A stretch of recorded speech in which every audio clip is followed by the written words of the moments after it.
This is one of those cases that cannot be fully explained. It is one of those routes where even experienced rescuers cannot give any guarantees. In June 2011, a 32-year-old hiker named Trevor Miller disappeared in the Appalachian Trail area on the border between Virginia and Tennessee. His route was simple, 40 miles in 5 days, a standard distance that thousands of people walk every year. He did not make contact.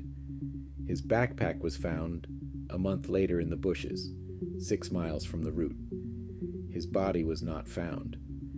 The marks on his jacket resemble claw marks. A couple of weeks after his disappearance, other hikers reported seeing a dark figure in the forest. According to them, it was carrying a body. This was not included in the official reports. These words were dismissed as unconfirmed, but around campfires on hiking forums and on Reddit, this section of the trail is now called Camp Hollow. No one stays there overnight. The Appalachian Trail is more than 1,290 miles of forests, mountain passes, streams, and uninhabited areas, stretching from Georgia to Maine. But we're not talking about the entire trail. We're only talking about one section between Damascus, Virginia, and the border point at the Cherokee National Forest, already on the Tennessee side. This section is only about 40 miles long. The terrain is rugged, but not extreme. There are equipped campsites, sections with flat trails, and marked water sources. Trevor Miller began his journey in the second half of June. According to his family, he left the town of Boone, North Carolina, hitchhiked to the starting point of the trail near Green Cove Springs, spent the night at a campground, and set off in the morning at around 7 a.m. He had told his sister that he expected to complete the hike in 5 days and would be in touch on the evening of the 5th day. He did not show up. 2 days later, his sister contacted the rangers. The search began. The first thing to note is that Trevor was not a novice. According to his friends, he had completed at least 20 one-day and 3-day routes, including several sections in the Shenandoah area. He knew how the route was laid out, what to bring with him, and how to behave when encountering wild animals. He had a new hiking GPS with maps installed, a good backpack, a lightweight sleeping bag, a headlamp, and a standard 5-day supply of food. His only weapon was a knife. He was a proponent of light and clean hiking. When it became clear a week later that he had not returned, volunteers joined the search. By the beginning of July, up to 50 people were involved in the operation at any one time. Rangers, dog handlers, drones, and volunteers with walkie-talkies. They checked everything: campsites, bridges, the sides of trails, areas with poor cell reception, and abandoned cabins along streams. Not a single trace, not a single clue, not even food packaging. Then, almost a month after his disappearance, 3 volunteers from among the regular tourists participating in the repeated searches reported seeing a strange glint in the bushes in the rugged terrain south of Beaver Brook. It was his headlamp. His belongings were lying compactly but untidily: a backpack, next to it a torn jacket, a flashlight clamped in a loop of the strap. All this was in a relatively inaccessible place, about 60 yards from the trail, in the bushes, where few people venture without necessity. The area is unmarked. There is no direct trail there. You can only get there if you deliberately stray from the route. The backpack was untouched. The food in sealed packages remained inside. So did the documents. The phone was missing. The jacket was torn. And this is where the strangest part begins. Specialists worked at the scene. They confirmed that the fabric had been damaged repeatedly in 3 places. The tears were long, more than 10 inches each, and did not follow the seam. The marks themselves had a distinctive shape. They resembled parallel stripes with jagged edges, as if large claws had been dragged across the fabric. The cuts were not smooth, resembling neither knife marks nor branches. The fabric fibers were torn outward, not inward, which ruled out the usual snagging during a fall. There was no blood, no signs of a struggle either, no fingerprints. The body was not found. Over the following weeks, the search was expanded, but no additional findings were made.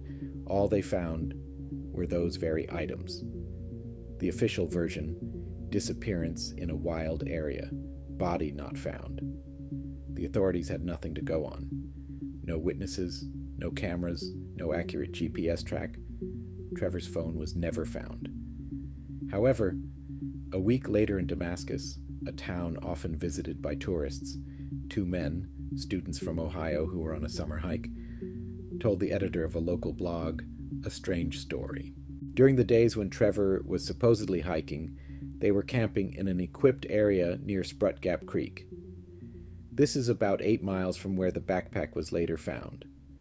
According to them, one night, about the 3rd day of the hike, they heard bizarre sounds in the forest. At first, they thought it was coyotes or foxes, but soon the sounds got louder. They were long, monotonous sounds, not barking, howling, or growling, something between a grumble and a dull resonance. One of the students said he had the feeling that someone was standing very close by and breathing very loudly. And then silence. But after just a couple of minutes, they saw a silhouette. It was between the trees, slightly to the left of the campfire. They couldn't make out a face, only the outline, a very massive body, a bent figure, and, according to them, something on its shoulder, perhaps a large branch, or a person. The figure disappeared quickly in just a few steps. No one ran after it. In the morning, they decided not to talk about it, fearing that they would be taken for drunkards or paranoids. Only a couple of weeks later, when rumors began to spread about a missing tourist and strange tracks, did they decide to share their story. These words never made it into the official reports. An interview with them was recorded, but even in it, they avoid direct statements. Only a phrase thrown in at the end. It didn't move like a human. It walked almost silently. It knew where it was going.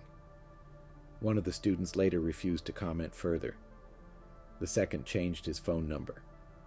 On Reddit, their story was quickly dismissed as fiction. But the area where they were camping is only 8 miles from where the items were found. The trail runs along the ridge, but you can turn off onto it towards the stream. It's not impossible. To this day, the place where Trevor Miller's backpack was found is marked on forums as Camp Hollow. Many hikers avoid it. Overnight stays there are rare. No official incidents have been reported since then, but sometimes, at local campsites around the campfires, the same story is told, about how a wheezing sound comes from the forest at night, and how someone extensive walks between the trees, silently, leaving silence and footprints. When the official search was over, Trevor's family continued to try to find answers. His sister Karen, the only close relative remaining in North Carolina, began interviewing tourists who had passed through the area in June and July 2011 on her own, a few months after his disappearance. Through online forums, private pages, and wilderness survival groups, she managed to track down 3 other people who had been in the area at around the same time. 2 of them refused to talk, citing a lack of memory and fears of being misunderstood. The third, a 50-year-old man named Craig from Pennsylvania, agreed to meet. This meeting took place in early October, after the first frost had fallen. According to him, he did not know Trevor and was actually traveling in the opposite direction, from south to north. In the middle of the 3rd day of his journey, he stopped at a spring where he planned to replenish his water supply and have a snack. The water in that area had always been clean, and the stream was located in a low-lying area, hidden from the main trail by thick bushes. As he crouched down to retrieve his canteen, he noticed movement, about 50 to 60 feet up the slope. A few seconds later, a creature came into view, which he initially mistook for a black bear. But he was wrong. The creature was standing almost upright. He estimated its height to be between 6.5 and 7 feet. Its body was dark, covered with something resembling short but thick fur or skin. The shape of its head was not like a bear's. It was more rounded, with almost no forehead and no neck, as if its shoulders merged directly into its head. The strangest thing, he said, was how it moved. No stooping, no bear-like lumbering. This creature moved quickly, deliberately, and very quietly. It didn't look at him. It didn't stop. It didn't sniff. It just crossed the slope diagonally and disappeared behind the trees. Craig didn't scream. He didn't take out his camera. He just froze. According to him, a minute later he heard a sound, like a thud. Something heavy fell somewhere behind the line of trees, and then silence returned.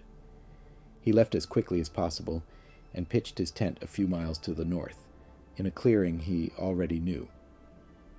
He slept that night with a knife and a whistle at hand, but nothing else strange happened. This story was never recorded in police reports. Craig did not contact the authorities or journalists. He explained it. Who would believe me? When Karen told him about Trevor, he was silent for a few minutes, then admitted that he had seen something light-colored, like a rag or cloth, on the same slope where the creature had appeared. He didn't go closer, but now he thinks it could have been clothing. Putting together the student's story, the discovery of the items, and Craig's testimony, a picture emerges in which there are fewer and fewer coincidences. A large bipedal creature was spotted near the presumed disappearance site. The hiker's belongings were left without signs of a struggle, but with torn marks resembling claws. Frightening noises at night that do not correspond to known animal species in the region. And finally, the absence of a body, even though the area was thoroughly combed. Some commentators claim that Trevor could have been the victim of a bear. This theory was discussed in the early stages of the investigation, but was quickly dismissed. Bear attacks are sporadic in that area, especially during the summer months when food is readily available. Moreover, bears rarely drag their prey 6 miles from a trail without leaving any traces of blood or movement. At the site where the items were found, there was no trampled grass, no characteristic claw marks on tree bark, and no claw marks on the ground. Later in 2012, an independent biologist and former tracker named Thomas Burton, who studied the behavior of large mammals in the Appalachians, conducted his own survey of the area. In his report, he noted that the vegetation in the area where the backpack was found was suspiciously intact.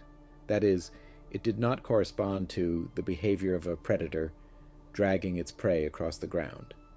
Instead, he said, the items appeared to have been neatly discarded or placed. At the same time, there were no signs of another person having been there in recent weeks. He also mentioned a strange observation in his report. Deep parallel scratches were found on the bark of a tree, approximately 15 feet from the backpack, at a height corresponding to a human head. They were about 5 inches long and ran almost vertically, diverging slightly toward the bottom. The investigator considered them uncharacteristic of a bear, a cougar, or a human. The indentations were too precise and symmetrical to be the result of an accidental scratch. The official response to this report was restrained. The National Park Service did not comment on the details, citing a lack of evidence of a dangerous animal. Thomas Burton's report was not officially published, but copies appeared in private forums where disappearances in the wild are discussed. It was from there that Trevor Miller's story gained wider circulation. To date, the area where Trevor disappeared does not have the status of a dangerous zone. Tourists continue to visit there. Some take photos at the supposed Camp Hollow, the very spot by the stream where his backpack was found. However, those who have been there at sunset often mention the same thing: a strong sense of unease, heavy air, and the feeling that someone is watching from the hillside. One tourist even described hearing a sound like footsteps behind him after sunset, even though there were no trails, tents, or other people nearby. He left the camp that same night, walking 4 miles to the nearest shelter, where he lit the way with a flashlight. The next morning, he noticed that his tent had been neatly cut on one side, as if someone had lifted the tarp. No animal tracks or other clues were found. There are also unconfirmed rumors of other disappearances in the area. Still, official statistics show only 2 cases in the last 20 years, both of which were later explained as lost hikers found alive. However, Trevor's case remains the only one where the body was not found, the belongings were found far from the route, and the evidence itself contradicts the natural course of events. As of today, he is officially listed as missing. No criminal case has been opened. The authorities have not presented any new theories in the last decade. However, in conversations among tourists, on alarming forums, and among locals who have known these woods since childhood, some things did not make it into the official reports, and they are being heard more frequently. More than 10 years have passed since Trevor Miller's disappearance, and his case remains one of the most disturbing and unexplained episodes in the history of the Appalachian Trail. Despite a lengthy investigation, extensive search operations, and independent attempts to understand what happened, no new clues have emerged since then. But there is one circumstance that is rarely discussed openly, although those who work in park rangers understand it well. Such cases are not unique. After Trevor's disappearance, 2 more incidents occurred in the same area over the next 2 years. Both were officially recorded as disorientation in the wilderness, and both ended safely. Still, in both cases, the victims reported feeling an inexplicable sense of danger and hearing footsteps near their camp, although no one ever appeared. One of them, a retiree from South Carolina, was found on the 2nd day. He declined to be interviewed, but his report is on file. He claimed that someone walked around his tent in a circle during the night. Every time he shone his flashlight in that direction, there was no one there. Another, a more experienced hiker from Kentucky, admitted that he felt so frightened that he left his tent and walked off the trail before dawn. He was picked up by park staff 3 miles from the highway, exhausted. He couldn't explain what caused the panic, but kept repeating the exact phrase: "There was something there, and it saw me." Despite these statements, no new search efforts were conducted because in both cases there were no missing persons, no bodies, and no material evidence. Some participants in forums discussing disappearances on the Appalachian Trail claim that Trevor's disappearance could have been linked to the actions of a person, possibly a mentally unstable hermit or criminal hiding in the woods. This version is theoretically possible, but it contradicts the logic of behavior. No single person acting alone could have moved a body 6 miles across rough terrain without leaving traces, leaving no blood, no footprints, and no secondary evidence. In addition, there are no permanent residents in the area. The nearest settlements are 10 miles away, and no signs of third-party presence have been found. The theory of a wild animal attack was also repeatedly considered and rejected for the same reasons: the absence of a struggle, drag marks, blood, and injuries typical of a predator. A bear, cougar, or coyote cannot drag a person away without disturbing the vegetation. All the areas around the discovery site were intact. Thus, only a dry list of facts remains. The tourist set out on the route and disappeared. A month later, his backpack with food and documents was found, but without a phone. His jacket was torn as if by claws, but there were no signs of a struggle or blood. Strange sounds and figures were seen nearby, and evidence appeared pointing to some creature. The body was never found. No official conclusions were made. The criminal case was closed. Trevor Miller is listed in the database as missing. The case never received widespread publicity because, from the perspective of law enforcement, if there is no body, there is no crime, there is no